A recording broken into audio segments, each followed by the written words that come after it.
Ladies and gentlemen, sports fans alike, welcome to another edition of Bill Swerski, Sports Talk Chicago. One of the couple, two, three best podcasts around. So sit back, grab yourself a cold one and a Polish sausage, park your keister in the French room, and listen to Bill Swerski, Sports Talk Chicago. In Chicago, you know that all sports rock. The Bears, Hawks, Bulls, Cubs, and Sox. Pick your favorite, you can choose. As long as the Packers lose. For everything you need to know, it's Bill Swerski, Sports Talk Chicago. Bill Swerski, Sports Talk Chicago. Hey everybody, welcome to another edition of Bill Swerski Sports Talk Chicago. This is your hosts, Alex and Sean. And on this special midweek episode that we were not expecting to have to do is we are going to talk about the elephant in the room, the firing of Joel Quenneville. But first, I'd like to thank our sponsor, the Rockford Ice Hogs. You're not familiar with the Rockford Ice Hogs? They're the AHL minor league affiliate of the Chicago Blackhawks. What does that mean for you? You could have seen the coach of tomorrow yesterday, but he will now be coaching the Blackhawks. We'll get more to that more later, but the season is well underway. Go see their new head coach. Head on over to icehogs.com. Tell them Swerski Sports sent you. Who even is their new head coach now? I have no idea. Yeah. I didn't even think to look. Well, go to the games and you'll find out. Pick a coach. Rotating coaches. The College of Coaches, Part 2, now at the Rockford Ice Hogs. So at this point, everybody's heard the news that Joel Quenneville has been fired by the Chicago Blackhawks. And I think the timing of it is the most shocking part of it all. Well, I would agree. I mean, you look at often firings like this, just talking context of NHL, you see a lot of it happen mid-season or in the off-season. I think that the writing was on the wall that his days here were numbered. I mean, we've talked about it on this show so many times.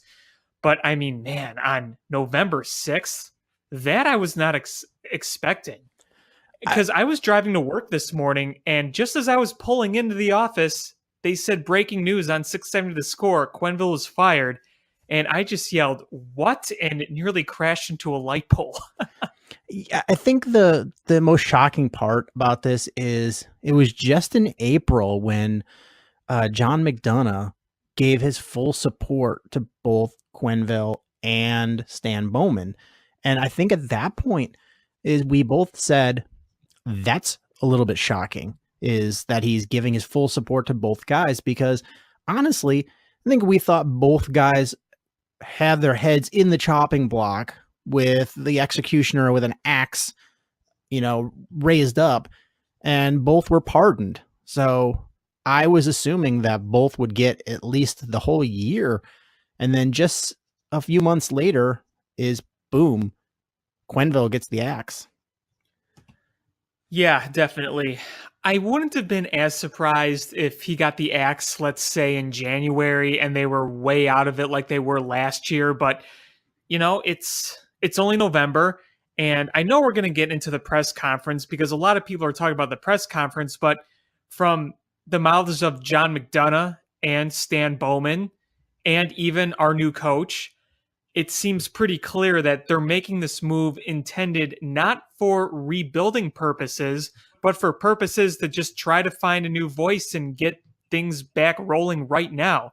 I mean, no matter what, you're looking for a new voice when you hire a new coach, but they're not looking as the first step of a future. They're looking to turn this thing around right now with this guy. I got a number of thoughts on this guy. A lot of them good, but I think we can all agree that he's inexperienced because he is in the NHL. He's yet to coach in the NHL. There are players on the roster that are older than he is. And I don't think that's going to affect his coaching per se, but this is a whole new, outlook we're having right now. We're not looking at a rebuilding team. We're not looking at a team struggling under our old veteran all-time coach. We're looking at a team that's trying to turn around with a guy with little experience. So Jeremy Colleton, the new head coach of the Blackhawks, he was drafted in the NHL in the same draft that Brent Seabrook was. That's nuts. I mean, I know he's older than you, but he's a heck of a lot younger than me.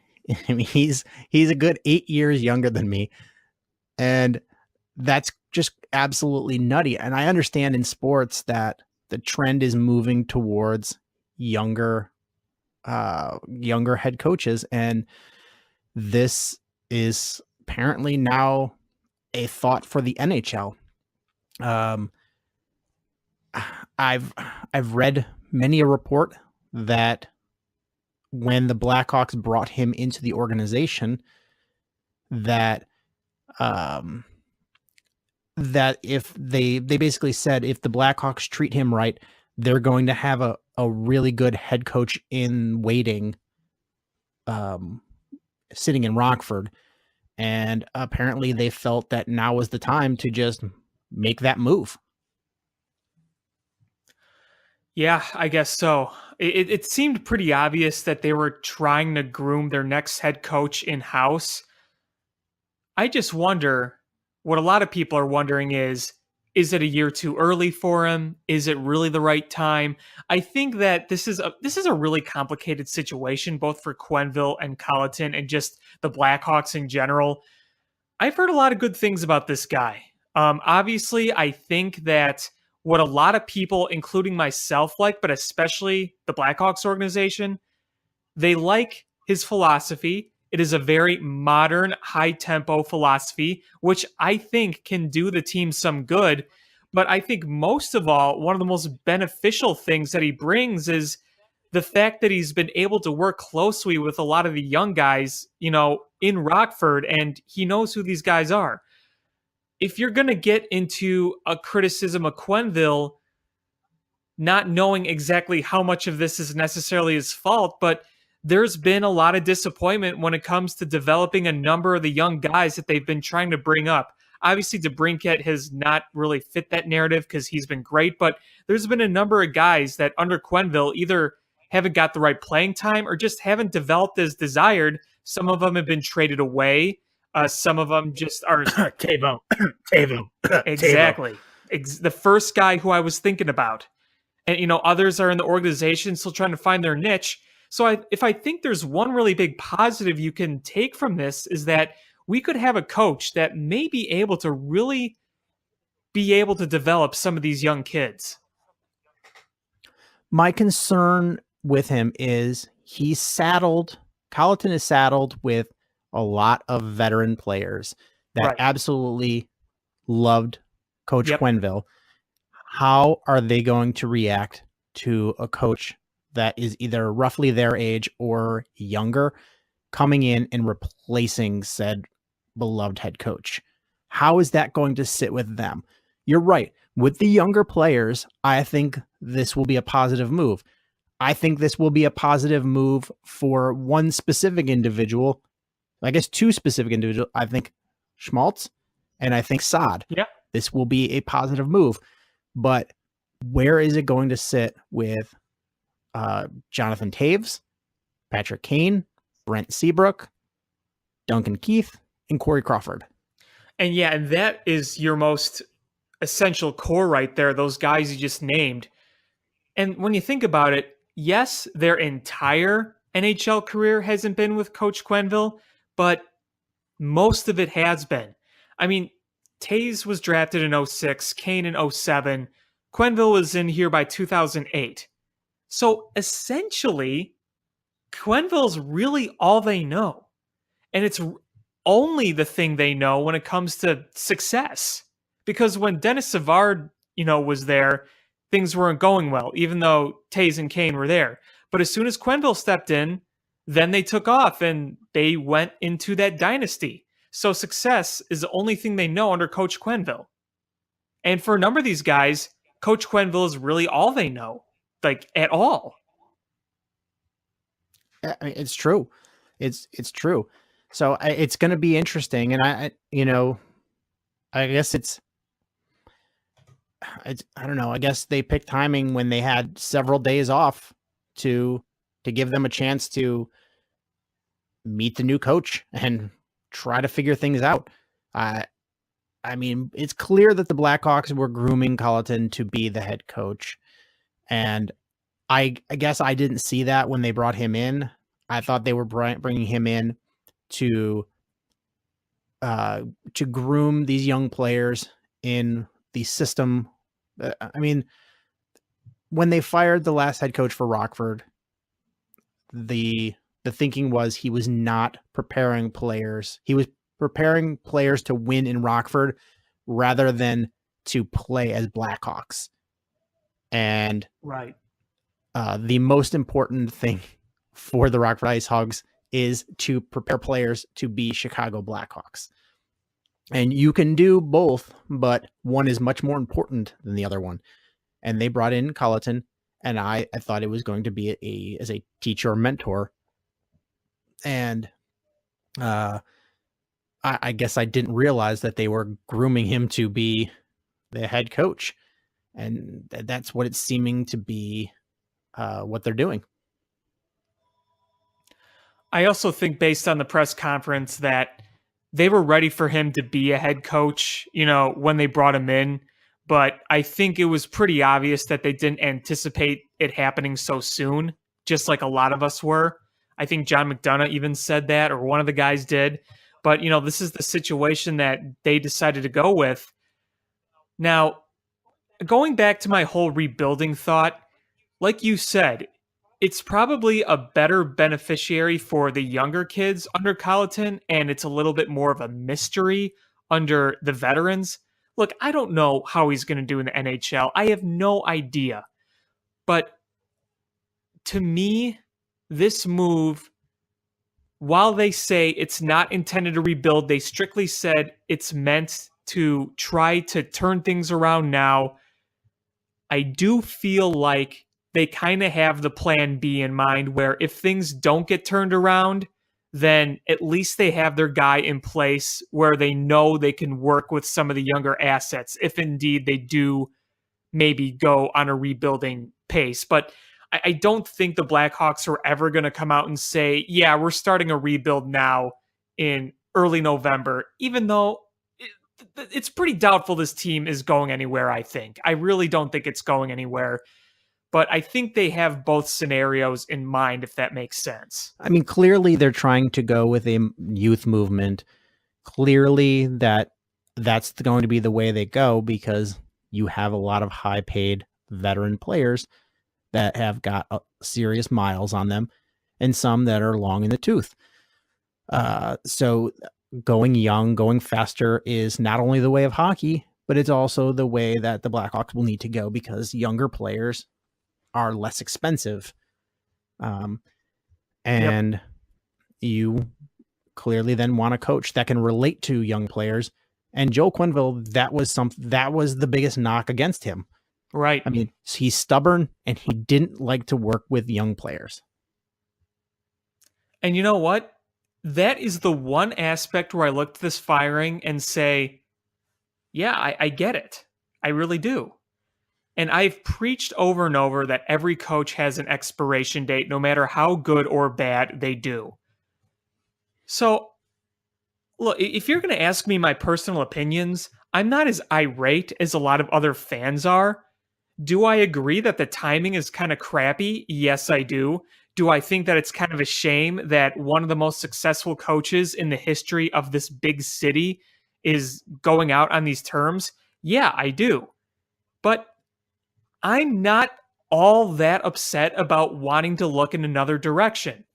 Now, the big conversation that I wanted to have with you is what everyone's talking about, is how much of this can you really blame on Q, but rather blame on Bowman? And I'm sure we could go off a number of tangents on that.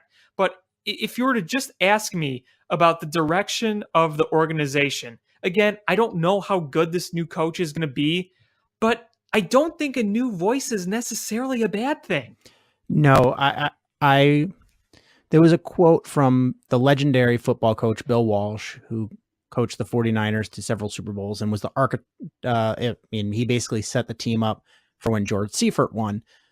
But he had a quote, and I'm going to paraphrase, but it was essentially that every front office person, every coach has a shelf life with a team. At some point, Right. their message becomes stale and you get diminishing returns with that message. And part of that is you get burned out. Part of it is people get the message. It sounds like a broken record. And if you've heard a message for long enough, at some point it just kind of goes in one at the other. And if that's that point, you need to make a change. And it's good for the organization. It's good for the person that's moving on. And maybe that's the right thing with the Blackhawks. This is not they went from Stanley Cup champion to hot garbage. This has been several years now where we've had struggles, and the struggles have kind of bounced around from year to year of what the struggles are, but overall they've struggled. And what consistently has struggled has been the special teams. And, typically it was, we either had a good penalty kill and bad power play or vice versa. But, now we're at the point where both are hot garbage. Right, especially the power play. And a lot of people in the media have been talking about that. And I think, and not that I think, I know that is going to be a huge focus for Colleton moving forward. He darn well knows that that's something that needs to be worked on. So I'm kind of interested to see what he can do as head coach. And obviously, I don't think he's just going to step in and everything's going to change and be hunky-dory right away. I mean, let's face it. Quenneville couldn't solve a lot of the issues that this roster has. It's not Quenneville's fault that Keith and Seabrook are aging and slowing down. It's not his fault that, frankly, the patchwork defense is garbage.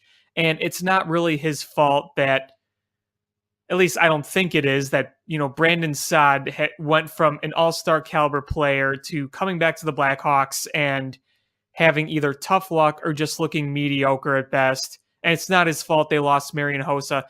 A lot of things rest on the front office. There is no question about it, and it sucks for Quenneville, and you can't blame him for a lot of that. But there are things you can look at him and criticize. I don't think, as great of a coach he was, as successful as he was, the one narrative I just don't get is people who say there's absolutely no blame allowed to be put on Quenneville.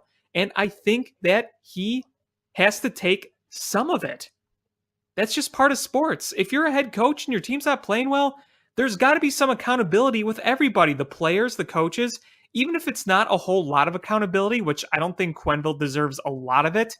Some of it does have to go to him. That's just how sports are. I know that's not going to be a popular statement among Hawks fans, but that's just how I see it. I mean, there's always blame. If there's no blame to be given to a head coach, then what's the point of having a head coach? Exactly. If there's no blame to be had, if you're one of those people who's like, well, the players are the ones that play, then what's the point of having a manager or a coach? What is that point if they have no accountability and no impact on the game, and there's no blame that can be put on them? That's just silly. I mean, of course you can say that the players play and the coaches coach, and if the players aren't playing, there's nothing you can do. That's not the case. The play has been sloppy. You put that on the coach. The power play has been one of the worst it's 27th out of 31 teams. You put that on the coach.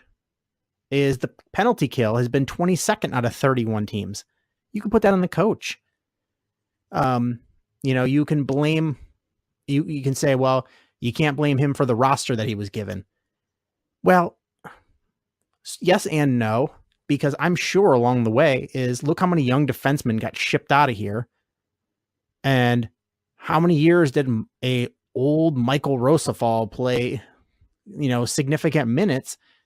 You can't tell me that was management's decision.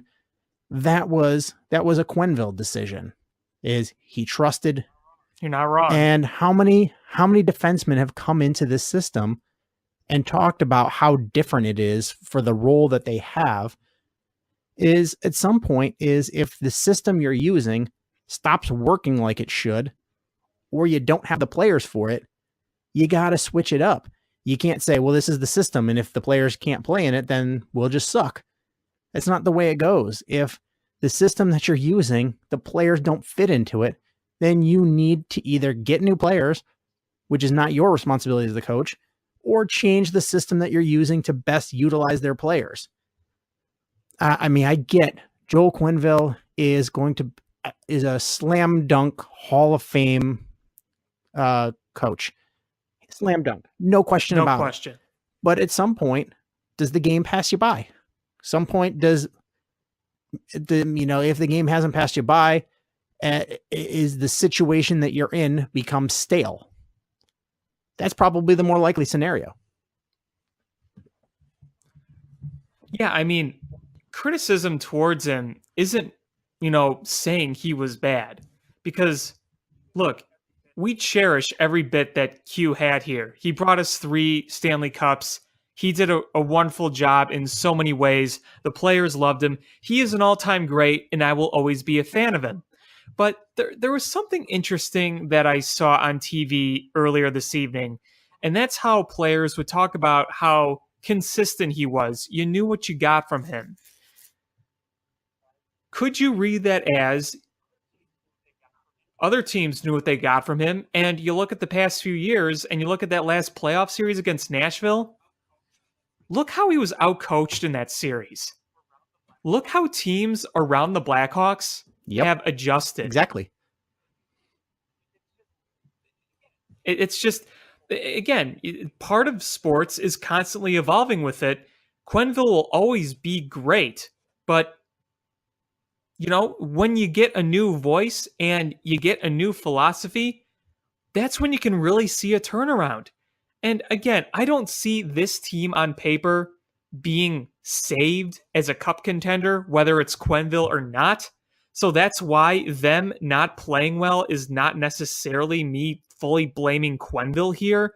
But a new voice could maybe at least help you set new goals for the future.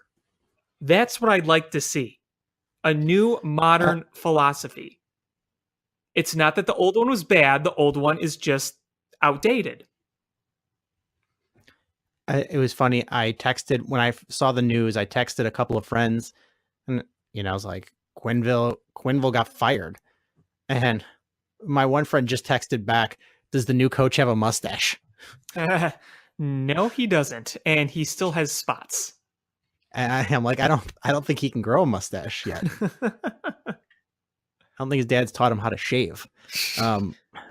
He's got the little pinwheel hat. And he's got like a lederhosen shorts with the straps that go over his shoulders With a big lollipop. The big multicolored lollipop. Good.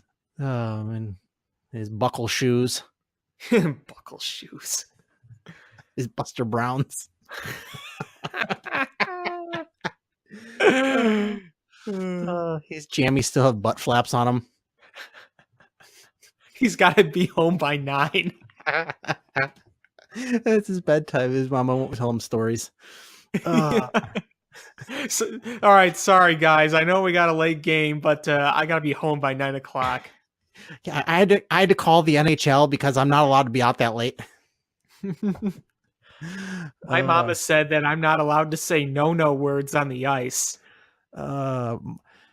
Guys, I would go out for a drink with you, but my mom said I can't have apple juice after I brush my teeth before bed. It'll ruin my teeth. And the tooth fairy won't give me any money for cavity teeth.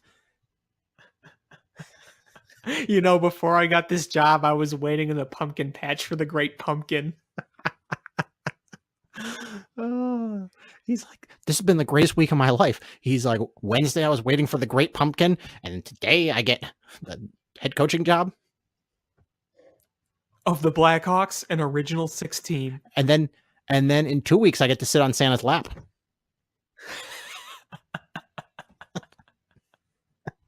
I went on this field trip, and it was to the post office.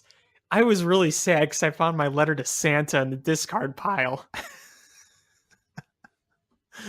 But new character. Yes. Lil Lil apostrophe Lil Colleton. Lil Carlton. I like it.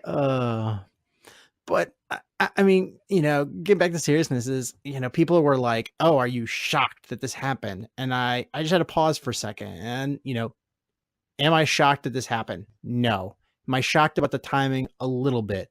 But the most shocking part for me is I just assumed that Quenneville's and Bowman's fates were intertwined. I always felt like if you were when you let go of one, you had to let go of the other. Kind of like the Browns when they got rid of their offensive coordinator and their head coach because they were fighting and they didn't pick one or the other. They let both go. And maybe that's going to happen. Maybe they're going to put, not to have too much shakeup in one day. But we said on the show that we recorded, last night that if you decide you are going to sell off assets, are you going to let a lame duck general manager make those moves and and entrust all of the assets that you can be gaining from what you have to a lame duck general manager? And that's a tough question you got to ask. And an even tougher question is, if you're Rocky Wirtz, is John McDonough's job in danger? John McDonough, that one, I honestly have no idea what to think. I feel like John McDonough is... I don't know if I would put him at Reinsdorf level, but I also... I have a really hard time seeing Rocky Wirtz parting with John McDonough. Now, in terms of Stan Bowman, I think if the Blackhawks miss the playoffs again, I think he's gone. I really do. And, you could argue he probably should have been gone after last year, and I'm not going to really argue with that. Here's the thing. There's been a lot of talks about the tension between Bowman and Q, and, of course, Bowman denied it in the presser, but I think there was enough documentation to suggest that there was at least some level of disagreements where it wasn't really, it wasn't awful, but there was enough disagreements where there had to have been some tension somewhere. For Quenneville's sake, I just kind of wished it would have been either in the offseason or way later this season. I don't like the timing of it, even though I'm okay with finding a new voice. The timing of it is just meh to me. And a lot of people are asking the question is this Bowman covering his ass after the 5-game losing streak? And, they talked about it in the presser, and they kind of said, well, it's not 1 game or 2 games, but we're, evaluating constantly where our position is, yada, yada, yada. So, I don't really know how to answer that one. Do you think that when the evaluation was happening to fire Quenneville, do you think that Stan Bowman had to basically give a presentation of what his plan is to keep his job? What are you going to do to improve this organization? What is your plan now that you get to hire your head coach? What are you going to do? What moves are you going to make? How do we get better? Is that something that he had to do to keep his job? It could have been. I think that this firing was mainly Stan Bowman. I don't know if Rocky Wirtz went in and talked to Stan saying, hey, I think we need to move on. I don't see that happening. I think that Bowman went to McDonough and Wirtz and basically said, look, let's talk about this. This is how I feel. And I think that right now, that guy like John McDonough just kind of trusts him. I don't know what Rocky Wirtz feels. I do feel like if they don't make the playoffs that Bowman is gone, but I also feel like they're trying to hold on to Bowman as long as they can. And by that, I mean, give him the rest of the season to prove that they could turn this around. I really have a tough time seeing Bowman, despite, the loyalty and good feelings among them. I really, really feel like this is his last season to prove it.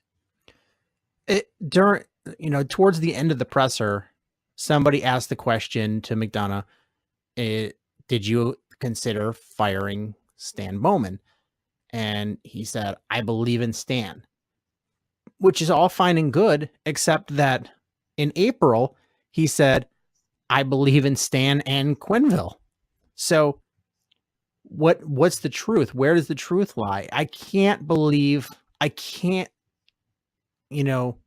feel like if you believe that they fully believe in Stan, that I have a bridge to sell you. I just think that they didn't want to shake everything up.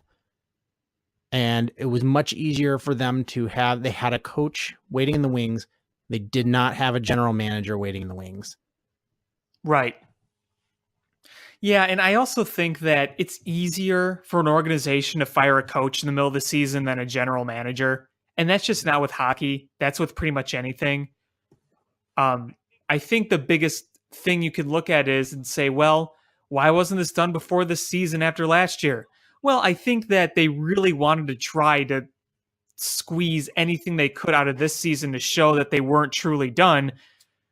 I don't know what's going to happen when the new coach takes over, but I think right now it's pointing in the direction that this is not going to be a team that's going to compete. So you got to just wonder when they're going to realize this is it, unless things turn around. Is it going to be mid-season? Is it going to be after the season? I don't know. And it's also going to depend on where they are. If they just miss the playoffs, so they're going to say, well, we just missed the playoffs, next year. That's going to be another thing. I mean, if you're going to want the Hawks to rebuild, then I think it's going to take them being bad. Not mediocre, not, playoffs one and done. They got to be bad.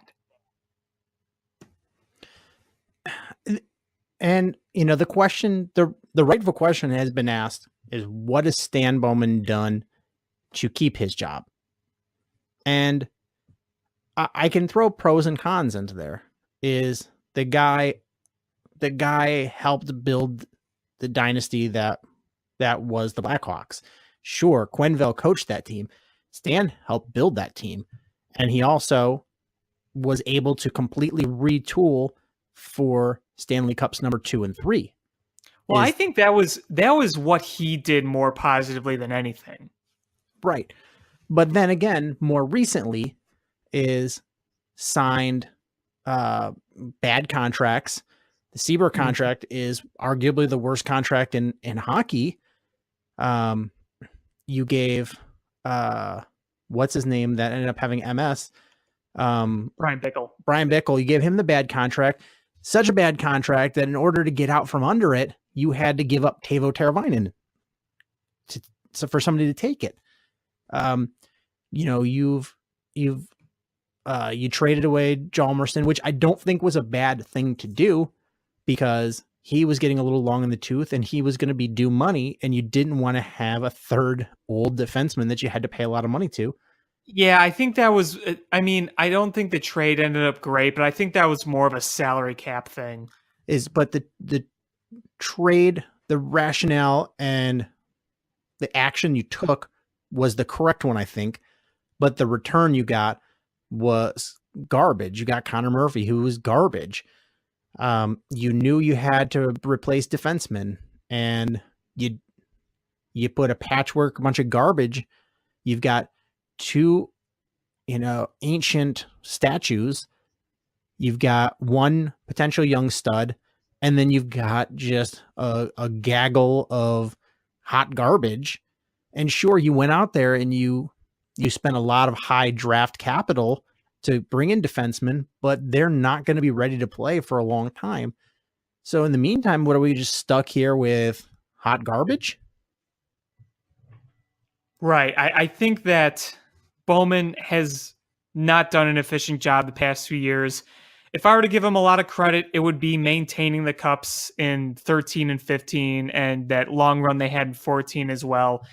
I don't give him as much credit for the initial dynasty. That I give to Dale Talon. I mean, he was the one who drafted Kane, Taves, Keith, and Seabrook. That first championship team was pretty much Dale Talon's work. But and to be fair, the last great thing Dale Talon did for us is took on Brian Soupy Campbell's contract when we needed to get rid of it. That's true. That is very true. I think, Stan's biggest signing was Hossa. I don't think there's any question about that.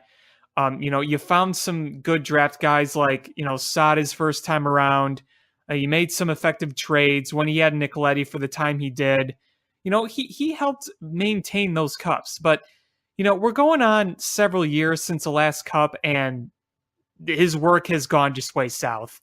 And I think that it sucks that Quenneville had to take on a lot of that. But, it's a cruel business. Let's just say that. It is a very cruel business. And I just think that.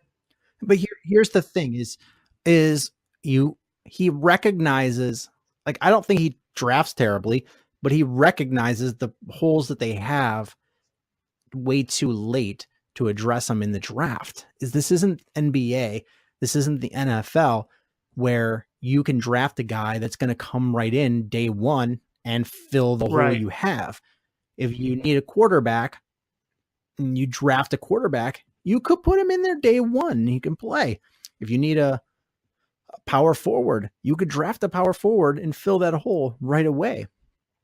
But hockey, sometimes those first couple picks, usually you can put them right in. But for the most part, you're drafting guys that are several years away. So you have to anticipate what positions you're going to need and draft in advance. And they drafted defensemen way too late. They recognize that you can't build a sustainable model of hockey by trying to sign top four defensemen. So they tried to draft them, but they drafted them in the last 2 years. And at this point, they're not going to be ready to play for 2, 3, 4 years. Goaltender is Corey Crawford missed the vast majority of last season and was not healthy enough to start this season. What do you have waiting in the wings for him? Where's your next goaltending prospect? He should be in your system already. The closest thing would be Colin Delia, but that's about it. Yeah, you don't have an answer.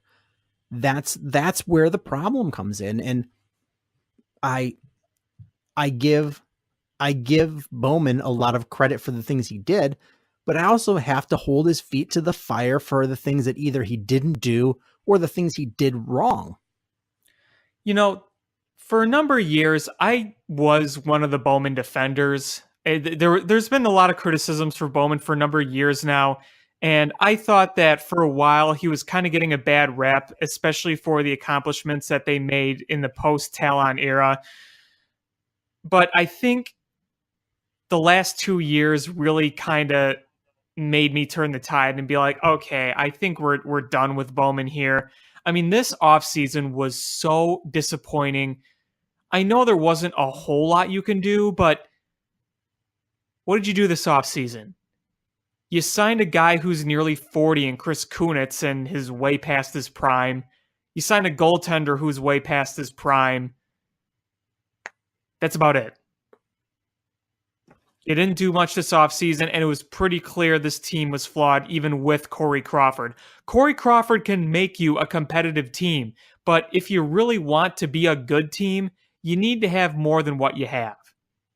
And I don't think he really has a solidified plan right now. It's just going to kind of see what happens. That's how I see it. Ultimately, the front office has the goal to win now still. We've established that. The owners are still putting, and President McDonough are right now, as of right now, this date as we're talking, are still putting their faith in Stan Bowman to turn this thing around with this move right now. But I feel like while it makes sense to bring in the new voice for a number of reasons, I don't think there's really a solidified outlook here other than let's hope this turns around. That's all I see this is in the end. It's just a let's hope this turns around. I'm right there with you. I don't have a lot of high expectations for this season, and I think it's going to be a rough transition to this new head coach. It's not going to be smooth. It's going to take some time, and you're going to hear player resentment. I don't know if you've listened to Dan Carcillo or read anything he's posted. Oh yeah. He's kind of getting blackballed from the Blackhawks, and he basically got told by the Blackhawks to shut up. But I mean, that's a guy that speaks the truth there. And there's a locker room that I think that's going to have a lot of upset people about this situation. As I'm sure this caught them all by surprise. I'm sure they didn't get a call in advance saying, hey, this is what we're going to do. No, I think they literally woke up this morning and heard it.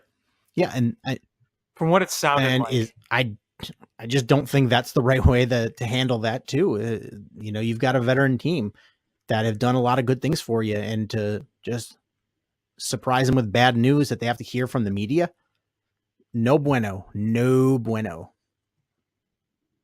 Right. The way this is handled, the timing is really the awful part here, or what's worst of it. Like I said, I don't think it's necessarily a bad thing to get a new voice in there. I don't. But at this stage, I would rather them see them do it either mid-season or off-season with an actual plan. Not just, let's just hope this works. That's what bothers me. And the press conference made it, like, did you see the press conference? I saw most of it before the show, yeah. The press conference it was such an uncomfortable, weird event. It made it seem like they had no idea that they were going to do this, and sort of just like, somebody fired Quenneville. Crap.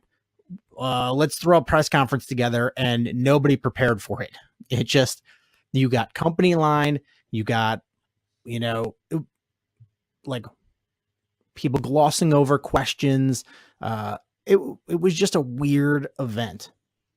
It was a very gloomy event, and everyone at that panel looked so depressed. Even like I saw very little enthusiasm from the new coach, but you know what?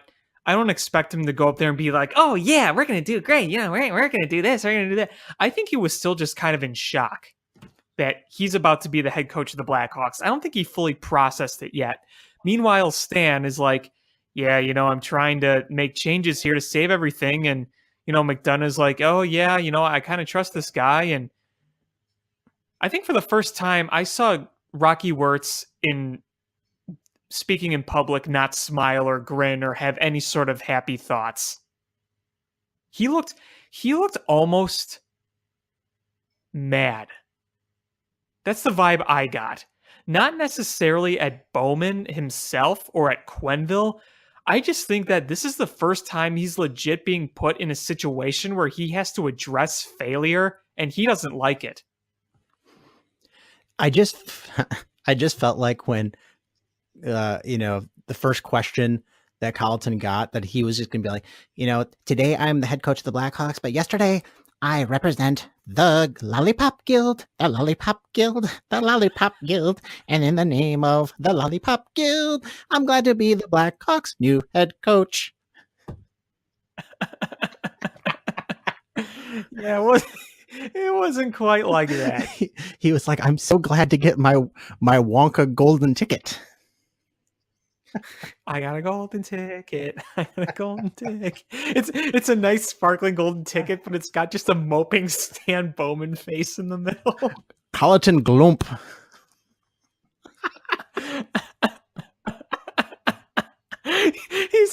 There's a chocolate river, and he's just eating it while they're trying to talk, and he's in the corner just eating all his chocolate. It's all over his face.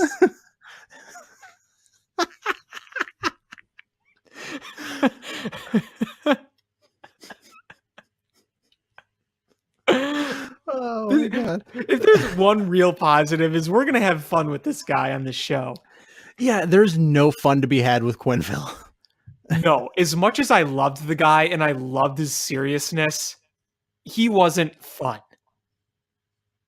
No, not at He ended all. up with success and everything, but yeah, I felt like if you tried to make a joke in front of him, he would just stare at you. His mustache would slowly like simmer, and you would just turn around and run. Yeah, you would tell him a joke, and he would just realize it was a joke, and how upset that made him. He would just start grinding his teeth. And like grunt, like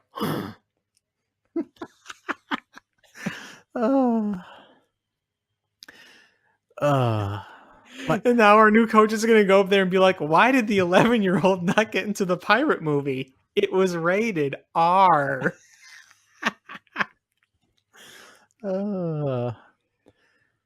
but so one of his new assistant coaches is Barry Smith, and that one's going to be the weird one, because with the Bulls, when they brought in Fred Hoiberg to be the head coach, Randy Brown was an assistant coach, or still is an assistant coach, and he was a direct line to management. Is everything that happened, Randy reported it right back to management, and management sent messages down to him to pass on. There was a definite conduit between Randy Brown and the front office. And I feel like that's what Barry Smith is going to be for the Blackhawks. Is Stan and John are going to have a direct conduit to the coaching staff.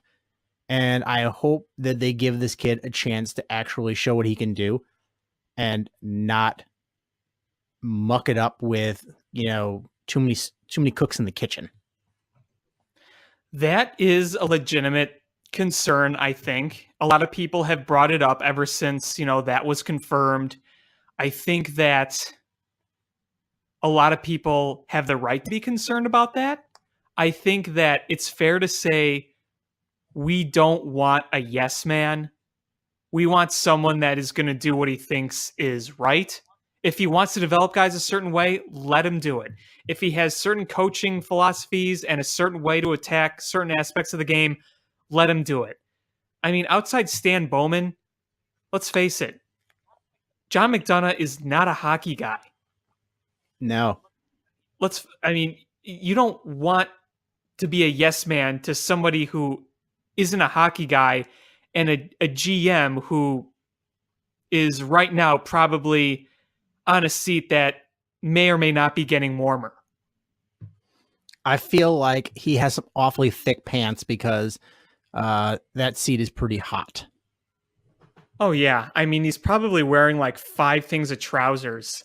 Like, have you ever seen that Simpsons episode where Martin is in the pool and he's wearing like 18 layers of swimming trunks? And he goes, "Give me your best shot. I'm wearing 18 layers." It's probably Stan Bowman. And he might get the same result as Martin did. I brought this on myself.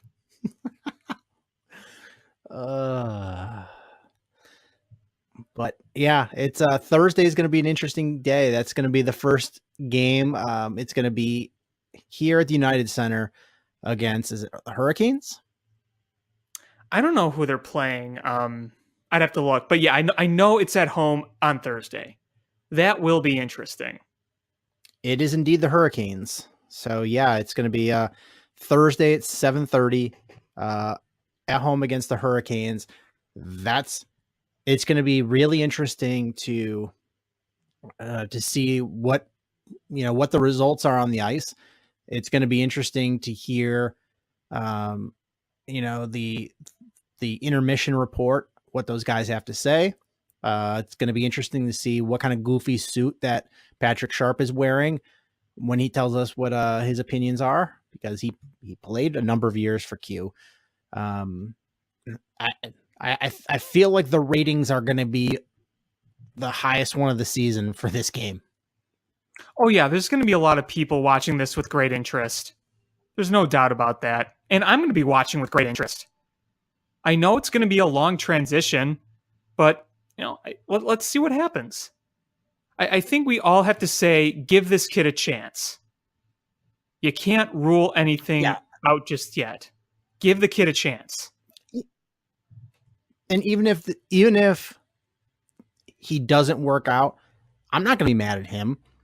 He was hired to be the Rockford Ice Hogs head coach and help groom the young players to be Blackhawks. And he was thrust into this position. So I'm there's no chance that you're going to make me be mad at him. He was an opportunity presented itself to him, and he walked into it. Nothing on his end. If this blows up and doesn't work out, all my madness is going to go towards Bowman and McDonough. Right on. Exactly. It's good. This is going to fully reflect on the front office. They realize what a risk it is, and this could be their jobs right here. Yeah, is at the end of the season, if this team misses the playoffs and they are terrible and not playing well, you can, when this happened last year and the year before, everybody fought about who was more to blame. Was it Quenneville? Was it the players? Was it the front office? And now it's all going to be on the front office, because you handpicked your coach and you fired the old coach and you brought in all of these players. So it is on the front office. Everything is on them, all eyes on them, all fingers pointed towards them. The end of this season, the results, good or bad, are all at the feet of the front office. Exactly. And I think that I can take the time now to really just reflect and thank Joel Quenneville for everything that he did here. He was far and away the most successful coach I've watched in my lifetime, considering I was only 4 years old in 1998 when Phil Jackson and the Bulls won their last championship. We saw a number of good, solid coaches in this city, but in terms of championship success, none more than Coach Quenneville. And you felt like in a big playoff game, he had his boys ready and that he was going to win.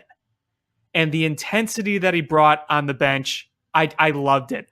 Whether he was grabbing his junk or lifting his hands high into the air with his veins bulging out and his mustache flaming, it was awesome to have him as a coach. I'm thankful for the many years he was here, and he will always be a Hawk legend. His name will be in the rafters someday, as it should. Sure, Hall of Famer, hockey legend. And thank you for everything he's done. Let's invite a new voice into this organization. And if you're making a Mount Rushmore of Chicago coaching legends, his name or his face has to be right up there next to Papa Bear, right? Yeah, absolutely. I think you put Papa Bear, then you put Quenneville, then you put Phil Jackson, and then your fourth can be up for debate. Yeah. I mean, it just depends on what you root for, Exactly. You could put Madden, you could put Ditka, you could put Ozzy. Yep.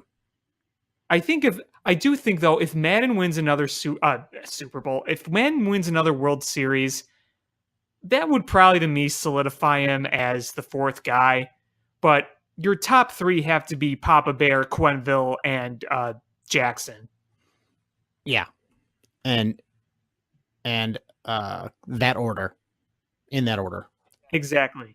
And we want to make sure everyone hears the praising that we've done of Quenneville, because I know sometimes on the show we have been a bit more on the critical side of him, but a lot of the criticism is just for the mere fact that coaches can't stay in one spot for too long, no matter how good or bad you are. It's not always a reflection on him. It's just the way of things. So we want to make sure, at least I do, that we love Q. We do. We always will. Yeah, I mean, especially in the NHL, is look how many coaches have gotten fired and then resurfaced in another spot and done well for themselves. And I hope he does. And he's going to have a job whenever he wants one. If you're in the need for a coach, there's a big fish in the water. But I mean, you think about a guy like Hitchcock. How many times has he been fired? And he resurfaces with another organization, turns things around there, and does well for himself. And then things, results start to level off, and he moves on. That's sort of the way things go. I think it's changing a little bit, but that's the way things have been.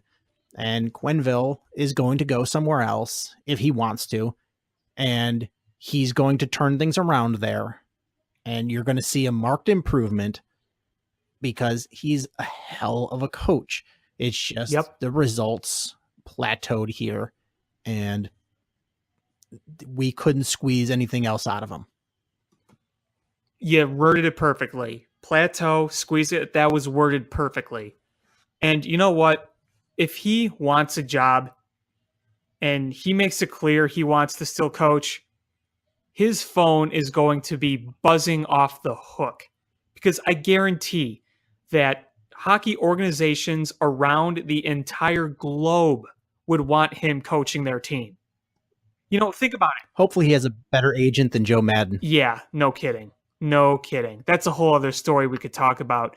But you know what's an interesting scenario that a lot of people have talked about and that I've thought about? The Blues aren't that great right now. Mike Yeo is on the hot seat. You fire him. Maybe they give old Q a call. I don't know. We'll see. I think he'll coach by the end of the year. Oh, I do too. I think he'll find a job very fast. And no matter what, I wish him nothing but the best, because he deserves nothing but the best. He really deserves something good here continuing. He's 60 years old. I think he's got plenty left in the coaching tank. We'll see what he wants to do. Part of me thinks that he may just say, screw it, I'm out of here, and just disappears and just doesn't do another thing for the rest of his life. Or at least maybe not retire, but maybe he takes some time off. I don't know. He goes down to John Lackey's ranch, and he grabs his crotch while John Lackey spits in a spittoon, and they just stare at each other across the room with angry looks. Ooh, what's this? Jeremy, that's not appropriate for you. Come on. They're like, we were going to do this the other day, but we had to make sure that we put plastic plugs into all the outlets. we had to put foam on all the sharp corners. The Blackhawks and their partnership with Vinny's Beverage Depot are going to be kind of in a tough position when they can't use their head coach to be in a promo video of alcohol. I can't wait till I'm old enough to walk into a Binny's. Until then, I go to 7-Eleven and get a big gulp. Goodness gracious. Well, I don't have anything else I want to talk about. I don't either. Pour one out for old Coach Q. Yeah, tip my little 40 out for him. So yeah, thanks everybody for listening to this special episode. Make sure you hit us up on Twitter at ShyFanPat1, at Swerski Sports, Facebook.com/Swerski Sports, SwerskiSports.com. Hit subscribe however you listen to podcasts, whether it's iTunes, Stitcher, YouTube, or the TuneIn app. If you like this podcast, share it with another friend that listens or that watches Chicago sports. And thanks for listening. And until next time, commit to the Indian. Cubs win! What a lucky break! The good Lord wants the Cubs to win! We thank Ditka and God for all they have provided. Cubs win! Cubs win! Cubs win! Oh, I don't want her. You can have her. She's a Packer fan. She can't fit in my van. And she looks like Remember, New Yorkers, smoking crack is not legal on planes. Bears 31 to -7. the Bears. Oh, when the Bears go bearing